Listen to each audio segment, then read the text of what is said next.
Hay alrededor de 35.000 servicios de energía eléctrica afectados tras el temporal que afectó principalmente a los departamentos del este del país. De acuerdo al monitor de UTE, a esta hora hay 18.795 clientes afectados en Maldonado, 6.745 en el departamento de Rocha, 1.559 actualizó recién en 33 y en Cerro Largo hay 6.575. También hay suministros interrumpidos en La Valleja, Durazno, Rivera y Paysandú. En Maldonado, uno de los departamentos más afectados, hubo personas evacuadas, árboles caídos sobre viviendas y en la vía pública, así como columnas del alumbrado público que fueron derribadas. La Intendencia de Maldonado informó hace minutos que 4 personas que vivían en la zona de los eucaliptus fueron evacuadas al batallón de ingenieros número 4. Un peón rural murió ayer de tarde tras ser alcanzado por un rayo cerca de Tupambaé, en Cerro Largo. El hombre regresaba a caballo a la estancia donde trabajaba en el paraje Laguna del Junco. El animal también murió por la descarga. Y como decíamos recién, está vigente la advertencia meteorológica del INUMED, color amarilla por vientos fuertes y persistentes hasta las 10 de la mañana.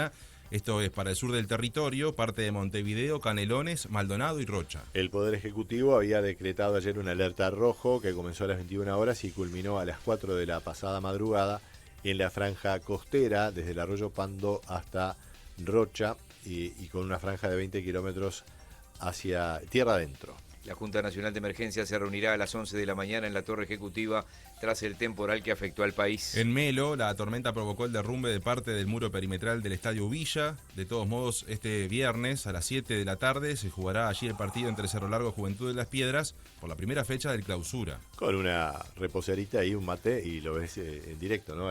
Así al ras del piso. Algo sí, porque está la tribuna. Bueno, lo toma un poco con humor. Obviamente es daños materiales que la gente de Cerro Largo va a tener que reparar allí. Lo más triste, por supuesto, lo del peón allí en Tupambaé. No, pero es impactante ver todo el muro, cómo quedó tendido, ¿no? Claro. Sí, sí. Es increíble porque se ve la cancha de afuera. ¿No le habías puesto un contrafuerte acá, Rubén? No, acá eso es todo. Viejo. Seguimos.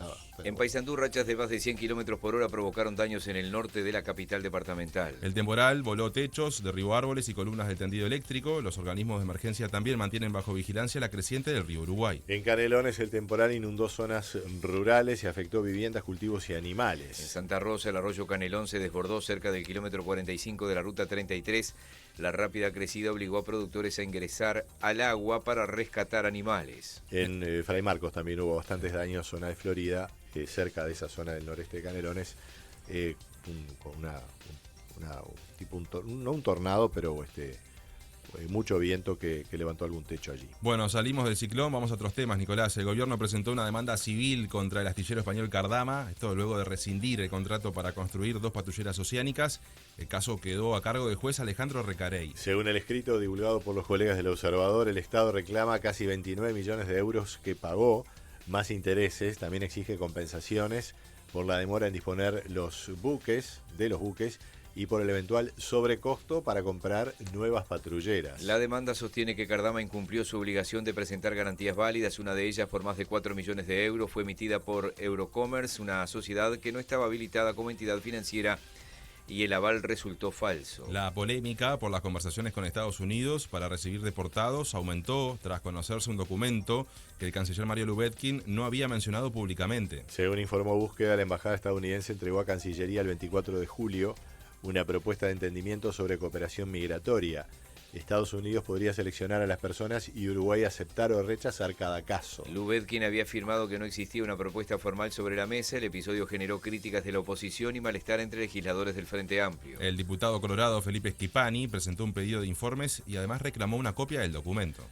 El gobierno analiza las propuestas de Cabildo Abierto para modificar la rendición de cuentas. El Frente Amplio necesita 2 votos adicionales en diputados para aprobar el proyecto. Cabildo plantea aumentar recursos sociales y para vivienda, financiar talleres en cárceles y mantener partidas de las Fuerzas Armadas. También propone vincular algunas prestaciones para la infancia con los controles de salud y la asistencia educativa. Para financiar parte de estas medidas, propone un aporte temporal sobre las ganancias de los bancos y de instituciones financieras. Marini Ríos se reunió ayer con el presidente Orsi y dijo que lo encontró receptivo. Cabildo definirá su voto cuando reciba del Ejecutivo una respuesta. Más allá de que algunas se van a tratar o no van a contar con nuestros votos cuando se vote el artículo, para la votación en general queríamos desde ya tener claro que Cabildo pretende, por ejemplo, en el tema de las asignaciones a la infancia y la adolescencia, que haya, no sé si llamarle contraprestación, pero al menos la obligación de esos adultos que reciben esa asistencia, de que el niño que es objeto de esa asistencia esté bien tratado, es decir, esté bien alimentado, esté atendido en su salud física, odontológica y mental, y aparte, si fuera el caso por la edad, que asista a la escuela, si no, no va a tener ninguna chance de salir de su situación de pobreza. Los principales sindicatos de la educación harán un paro el próximo martes en el marco de la movilización del PIT-CNT. A la medida adherirán gremios de primaria, secundaria, UTU, formación en educación y la UDELAR. En paralelo, la ANEP pidió al Parlamento un aumento presupuestal de 3.000 millones de pesos para poder ampliar la cobertura, alimentación, becas y el tiempo pedagógico. ADEMU Montevideo reclamó protocolos de actuación y cuestionó la demora de primaria ante un maestro con antecedentes de violencia. El planteo se hizo durante el paro de 24 horas aplicado ayer en las escuelas públicas de Montevideo. La secretaria general del sindicato, Paola López, dijo a Informativo Carve que la agresión ocurrida en una oficina de inspección era evitable. Afirmó que el docente acumulaba denuncias y estaba apartado del aula mientras era investigado. ADEMU responsabiliza a primaria y al CODICEN de la ANEP por la demora en resolver el caso y en aprobar protocolos sobre violencia y salud mental. Paro tiene una razón de ser porque necesitamos que primaria avance en la aplicación de protocolos en salud laboral, en atención salud mental, que claramente quien está a cargo para ejercer la docencia esté en condiciones. Y que bueno, hay una demora, porque a su vez hay una demora a nivel de CODICEN, en demora de justamente estos protocolos que regulan el funcionamiento ante situaciones de violencia en los entornos educativos, los protocolos de salud laboral, falta reglamentar a nivel de ANEP lo que tiene que ver con la Ley General de Violencia de Género. El presidente del CODICEN, Pablo Caggiani, calificó la medida sindical como un tanto irracional. Es una situación lamentable que se da en una inspección de Montevideo, un docente agrede a otra docente, amenaza a otro conjunto de funcionarios, eso implicó una denuncia, implicó asistencia médica, ida al forense, primaria dispuso algunas acciones además de reforzar la seguridad de esa inspección, y donde ya hay un fallo de la justicia de internación por razones de salud mental. Entonces es una pena, digamos, que hoy la escuela de Montevideo estén sin clase.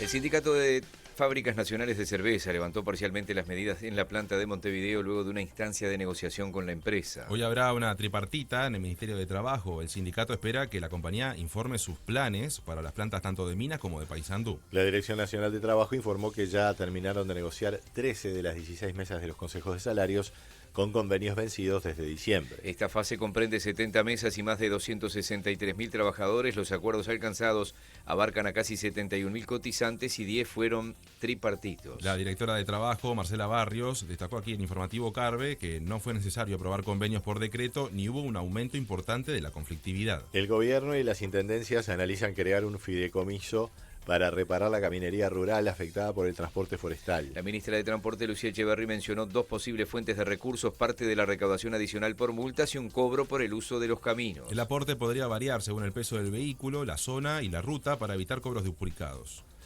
El ministro de Ambiente, Edgardo Ortuño, afirmó que el nuevo aeropuerto de Rocha debería construirse en otro lugar que el que se había planteado por parte del Grupo América, ¿no? Allí entre las lagunas de Rocha y Laguna Garzón. En el capítulo internacional, en Argentina, la policía dispersó una protesta frente al Congreso contra un proyecto del gobierno de Milei sobre la propiedad privada. La iniciativa facilita desalojos, limita las expropiaciones y además reduce algunas restricciones ambientales. Las fuerzas de seguridad usaron gases lacrimógenos, balas de goma y camiones hidrantes. La movilización reunió organizaciones sociales, sindicales, políticas y estudiantiles. En Colombia, Abelardo de la Espriella asumirá este viernes la presidencia en la primera ceremonia de investidura realizada fuera de Bogotá. El acto comenzará a las 5 de la tarde de Uruguay, en Cali, y contará con el rey Felipe de España y varios jefes de Estado latinoamericanos. El presidente saliente Gustavo Petro no va a asistir. De la Espriella encabezará un giro a la derecha y promete revisar varias políticas de Petro, que no va a estar, como decíamos, en la ceremonia. Qué lamentable esto, ¿no? No es la primera vez en América del Sur que pasa algo de esto. Va a haber un fuerte operativo de seguridad en la asunción del nuevo presidente colombiano. En el deporte destaca el comienzo del torneo Clausura hoy tras la consagración de Peñarol en el intermedio. La fecha se abre a las 7 de la tarde con el encuentro Cerro Largo Juventud en Lubilla, como decíamos. El partido se mantiene pese al derrumbe de un muro lateral provocado por el ciclón. Así es, el sábado juegan Central Español Progreso a las 11, o sea, mañana. Liverpool Albion a las 3 y Montevideo City Torque Peñarol a las 6:30. El domingo se enfrentarán Danubio Cerro a las 11, Defensor Sporting Wanderers a las 15 horas y Nacional Boston River a las 18:30. La etapa se cierra el lunes a las 7 de la tarde con Deportivo Maldonado ante Racing. Vamos a irnos porque vamos a hacer una tanda y venimos con más información. Pero una y de último momento, Miguel, Nico y oyentes, un adelanto en exclusiva porque esta madrugada se registró una explosión de un cajero en Parque Miramar, en la zona de Canelones. Los delincuentes no lograron llevarse nada. Vamos a venir con toda esta información. En minutitos hay 3 personas detenidas.